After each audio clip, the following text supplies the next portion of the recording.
Hi, I'm AJ, and this is my partner in crime, Aaron, and we are the Eclectiqueers. We'd like to start out this, our premiere episode, with a question for our viewing audience, courtesy of Stephen Fry. Most of you, I'm sure, know the name of the man famous for his sunflowers work. Your answer is probably... Van Gogh. Van Gogh? Van Gogh. Oh, yeah. That's right. It's not pronounced Van Gogh. It's pronounced Van Gogh. Don't believe me? The correct Dutch pronunciation is Vincent van Gogh. He's a little bit off, but Dutch isn't exactly the easiest language on the throat.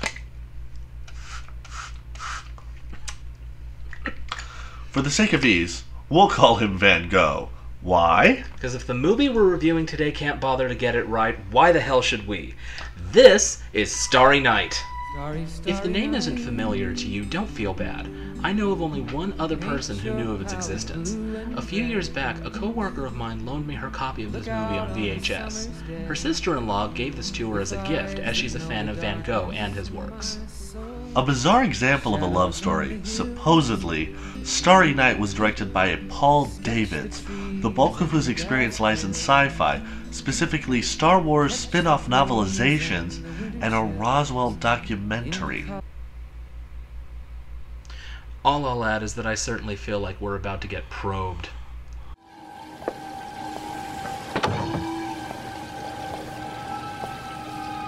A little voice inside told me you were hungry. My soul is starved for perfection, Margot, not food. What fresh hell was that?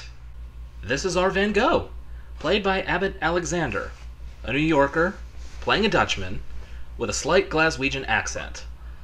Well, it's no worse than Scots playing Vikings. True. Honestly, though, it sounds like Mel Blanc is doing a half-assed Peter Lorre coming off a helium high. So, after a pity party monologue, his resident witch friend Margot gives him some potato potion and says, After your body lies dead and still in the cold ground for more than a century, the flowers will summon you back among the living. But only for 100 days. Vodka fixes everything! Let's see the Mythbusters test that. It says on the back of this DVD that this won an award. Honestly, we thought it was a Razzie. But as it turns out, it won the Best Feature Film Award at the Newport Beach Film Festival in 2000. Quite an honor. After what equates to a gallery drive-by to the music of Don McLean, one guess as to which song of his is playing, we cut to his grave and a school trip just leaving. Huh. I know padding comes in all shapes and sizes, but I don't think we needed to be told that Van Gogh died. We then cut to the Rose Parade in Pasadena at present day. Guess those kids were visiting from the future then. This was filmed in 1999, but the quality of the film stock looks like what you'd find courtesy of a late 80s, early 90s public access program. Seriously, we're talking Stephen King's It quality for a film in 1999. The handy expository announcer gives a brief rundown of Vincent's work and lack of recognition in his time for the people in the audience who don't have a clue. Suddenly, out of nowhere, Vincent appears, wanders into the path of the floats, and gets hurt. We see nothing but silent ambulances arrive and take a bleeding Vincent away. Hello? This miniature chunk of nightmare fuel is Gabe, a sleazy personal injury lawyer who has an American Joe Brand for a wife. Move out of the way. No. Get off the ladder. Get off the ladder, Gabe. No. Don't shake Gabe. the ladder. Oh, get off that again. Call 911. Hey, buddy, I've been thinking.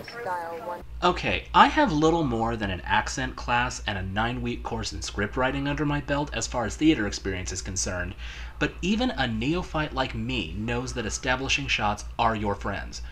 Don't insert random cuts. While recuperating in the hospital, Gabe and Vincent meet while the artist discovers his work on the wall. This painting. It's Starry Night. But there's no paint. Well, of course not. That's a color print. Color engraving? Okay, let's just disregard for a moment that he's speaking English just fine despite having missed 100 years of linguistic change, and is experiencing modern amenities unimaginable in his time. Van Gogh had some serious mental issues. It's really saying something when a 45-minute episode of Doctor Who gets a character more on the nose than a 100-minute movie. You know, his performance isn't bad. It's just not the right delivery for this movie. Wouldn't it fit better with some weird Van Gogh-themed horror movie where he's, like, killing people and painting with their blood? Maybe it starts off the process of, like, cutting off their ears.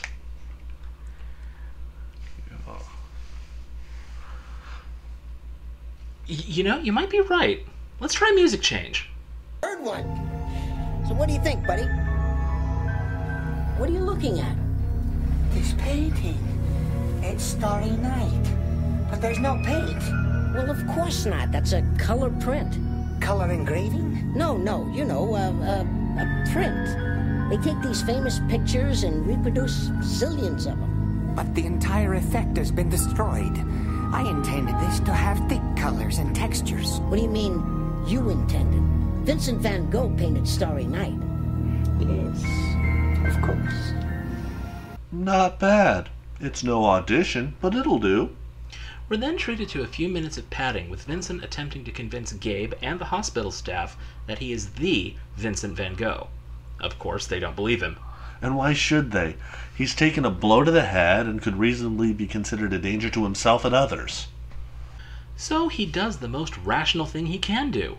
Escape from the hospital after dark with a plot-convenient lack of monitoring that should be present at all times. After wandering the streets in a dream sequence that goes nowhere, meet Kathy! She exists. She delivers her lines with all the passion of a high schooler who's only in a play in lieu of detention. When her scene ends, we cut to Vincent by way of someone playing an electric turkey. We see him walk the seedy streets of Pasadena looking for inspiration, and... oh, wait. Kathy's back. The smackdown reject tries to get her purse, but she puts up enough of a struggle for Vincent to come in and throw some Mortal Kombat sound effects at him with this crucifix of justice. That's an easel. Well, either way. Vincent wins. Pussality. The next day, Gabe has decided to temporarily put aside his fear of the crazy man claiming to be Van Gogh to pose for a painting. In the process, he tells Vincent that his paintings are selling for millions of dollars.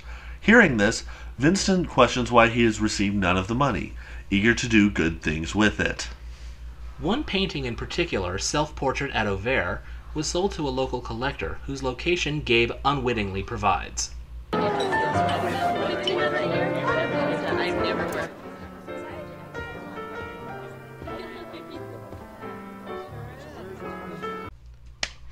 How'd he get in? The next day, or sometime in the future, as this movie is a bit vague as to the passions of time, Vincent is painting to his heart's content on the sidewalk and... Ah! Kathy! She bores me. Let's jump cut away to the collector and a bitter woman in a power suit. Don't worry, you're not missing much. How do we know she's bitter? Look at her hair. I was the one who nailed Losey, the con man who stole the Renoir from the L.A. County Museum of Art. Well, now we know what happens when you feed your Robert Palmer girl after midnight. Damn it! Another Kathy-centric jump cut. Well, this means one thing and one thing only. She's the obligatory love interest. Apparently, the Claudette to Kathy's Lisa is concerned about her priorities in life. It's a stereotypical example on the difference in the generations. She feels that the independent 90s woman is missing out on meeting the right man and falling in love. Kathy, is not shocked that her mother, has breast cancer. A difference of opinion. You're tearing me apart, Kathy! Continuing. For the record, the actress was 89 at the time of filming, so perhaps she's a great aunt. But even so, the 20s saw the birth of Cubism from Braque and Dali, who branched into Surrealism with Max Ernst and René Magritte, the development of the plastic arts by Picasso, Matisse, and Duchamp, and the rise of Georgia O'Keeffe. Priorities, woman! Up on the rooftop. You know what? Fuck it. This movie doesn't deserve a musical interlude. Up on the roof of Kathy's apartment building, we see Vincent adding a yellow hat to the self-portrait at Auvert, and then... Bikers. Van Gogh is hanging around with bikers. I'd complain more about this scene, but there's no dialogue, so I'll take what I can get. Let me be honest here. I know a lot of bikers. They're some of the most community-centric, charitable people I know. The use of the hard guitar riffs, the nonplussed faces, and the leather was nothing more than a cop-out to make them look scary. In my opinion, the insinuation being that they are a gang or out to cause trouble. One of them is wearing a hat for a damn cafe. Another is a furry. For all we knew, they were there to raise money for St. Jude's, and all of them seemed perfectly fine with a ginger wearing a sun hat approaching them. Writers, stop playing to stereotypes. You'll end up with more interesting scripts. Meanwhile, at the staff break room of a La Quinta Inn, we discover the horrible truth of what Vincent has done to the painting. Assuming you have the attention span of a ferret and weren't paying attention to what he was doing 2 scenes ago. Oh my God. Honestly, this reveal might have carried a little bit more weight had we not seen what he did. It's not like he painted facial hair on the Mona Lisa or anything. Helga here has about the most level-headed reaction that someone in her position could. There are organized groups in the Third World. We call them art terrorists. They're determined to undermine the stability of the international art market. They thrive on creating economic chaos. I think maybe he's one of them. Let's review our character stereotypes, shall we? We shall, shan't we? Surely we shall. Oh, let's do it. Yay! Woo!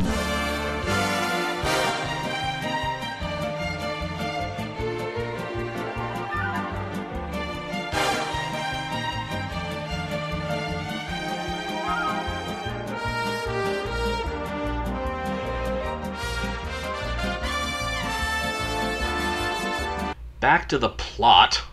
We're treated to a Seinfeld-ish scene with Vincent visiting Kathy. Yes? It's me. You said we could be friends, remember? Hello. Could we have that talk now?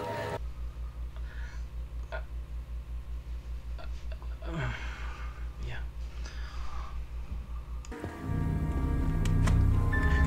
What's that?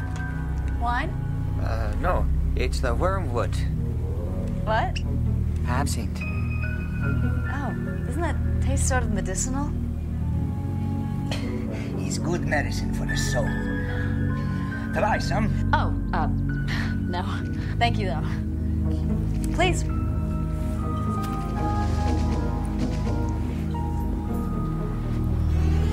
I'm actually very embarrassed to tell you this, but I've forgotten your name, which is just so stupid because you practically saved my life the other day. That's all right. I'm Vincent. Vincent, right. It still works.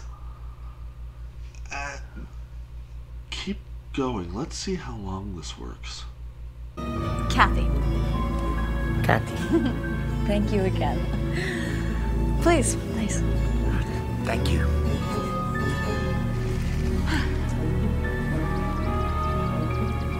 It's nice to have somebody to talk to. I've been lonely before. I used to have many friends I could talk to. Wonderful friends. But they're all dead and gone. Tell me about you. You live here all alone? Well, yes. Actually, my parents died a few years ago, and I've been here on my own ever since I started taking art class. So you're an art